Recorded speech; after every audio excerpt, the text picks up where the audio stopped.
Vienna looks like a postcard. A city so perfectly composed it feels almost unreal.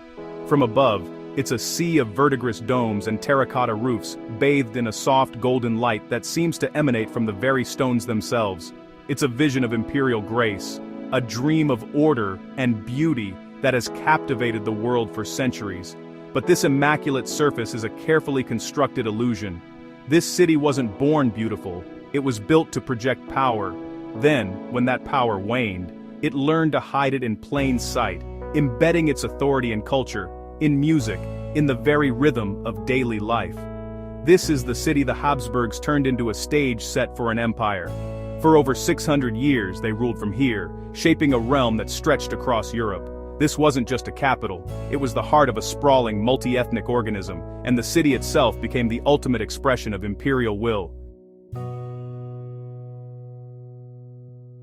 To understand Vienna, you have to learn to read its architecture like a text, and the most bombastic chapter is the Ringstrasse. When the empire needed a new face in the mid-19th century, facing down nationalism and revolution, Vienna carved one from the ground up. The old city walls, symbols of a medieval past, were torn down.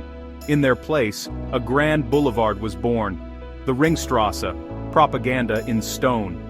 This wasn't just urban planning, it was a psychological operation.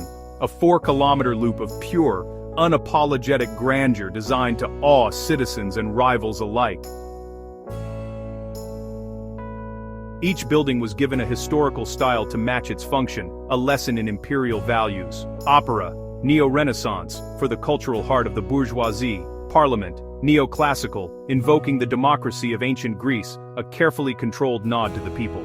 The City Hall, neo-Gothic, a nod to medieval free cities. Monumental museums, palaces for art and science, showcasing the empire's intellectual wealth. Walk it, and you can still read the message. Stability, taste, eternity. It was a declaration that the Habsburg Empire was not a fleeting political entity, but a permanent fixture of civilization. At the center of it all, the Hofburg Palace, not a single building, but a sprawling complex that grew over centuries. A stone organism accumulating power. Its corridors once echoed with decisions that redrew borders and sealed the fates of millions. And if the Hofburg was the empire's working brain, Schönbrunn Palace was its soul on display, the Habsburgs' summer residence. Here, power took a different form, less about administration, more about performance. Look at Schönbrunn's gardens, laid out in perfect, rational geometry. This is nature, tamed, ordered, and perfected by the imperial hand. A metaphor for the state itself. Inside are the rooms where a 6-year-old Mozart played for a young Archduchess Marie Antoinette. A charming anecdote, but also a demonstration of the court's role as the ultimate arbiter of culture. This performance of power continues at the Spanish riding school, centuries of aristocratic tradition and discipline condensed into a single perfect levade. It's ballet for horses, a spectacle of absolute control and effortless grace. Or at a Hofburg ball, choreography is a social map. Who's invited, who leads, who follows. Every glance, every step in the waltz reinforces a delicate, unspoken hierarchy. But the secrets live between the monuments. The grand boulevards are only half the story. Vienna's true character is found in the spaces it hides. You learn to look for the inconspicuous passages. Slip through a doorway, and the city reveals its hidden network of courtyards and passages, the Durchhäuser, stitching entire blocks together. These are the city's secret arteries, shortcuts for those in the know, away from the imperial gaze. In these quiet pockets, the city breathes. The noise of the Ringstrasse fades, replaced by the echo of footsteps on cobblestone. This is the Vienna of whispers, of private lives lived in the shadow of public spectacle. And it's in these more intimate spaces that the empire perfected a different kind of influence. In the coffee houses, empire perfected a soft power, time. Here, for the price of a single coffee, you could buy hours. You could read the world's newspapers, think, write, and argue. Sit with a melange and watch ideas ferment. The coffee house is Vienna's public living room, an incubator for the modern mind. It's a place where time slows down, where conversation is the main currency. Sigmund Freud took notes here, observing the nervous tics and hidden anxieties of a society obsessed with appearances. He was dissecting the Viennese soul, right here over coffee and cake. Gustav Klimt's patrons argued here, funding a revolution in art that would shatter the city's conservative tastes. And Leon Trotsky drafted lines for a revolution that would topple empires, right over a slice of apple strudel. In 1913, he, Hitler, Tito, Freud, and Stalin all lived within a few kilometers of each other, frequenting these very cafes. The future of the 20th century was being brewed in Vienna's coffee pots. Inevitably, the pressure building beneath the polished surface had to erupt. Art cracked the shell. A group of artists, tired of the Ringstrasse's stale historicism, broke away. They built their own temple, the Secession Building. Its motto, a direct challenge to the establishment: to every age its art, to art its freedom. Inside, Klimt's Beethoven frieze, a golden, erotic, and deeply psychological rebellion against the staid formalism of the Academy. It was a declaration that a new, more complex, more honest century had begun. Yet even rebellion in Vienna is wrapped in gold. In the Musikverein's Golden Hall, the acoustics are so perfect, you can hear your own heartbeat between the notes of a Strauss waltz. It's a space designed for pure sonic bliss, another form of Viennese perfection. But to truly understand the city's psyche, you have to go deeper. Underneath the gilded halls and grand facades, Vienna whispers its darkest secrets. In the catacombs of St. Stephen's Cathedral, the city's obsession with order confronts mortality itself. Here are the bones of thousands of plague victims, stacked in neat geometric piles.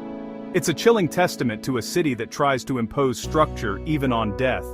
And then there are the sewers, a vast, subterranean world immortalized by Graham Greene and Carol Reed's film.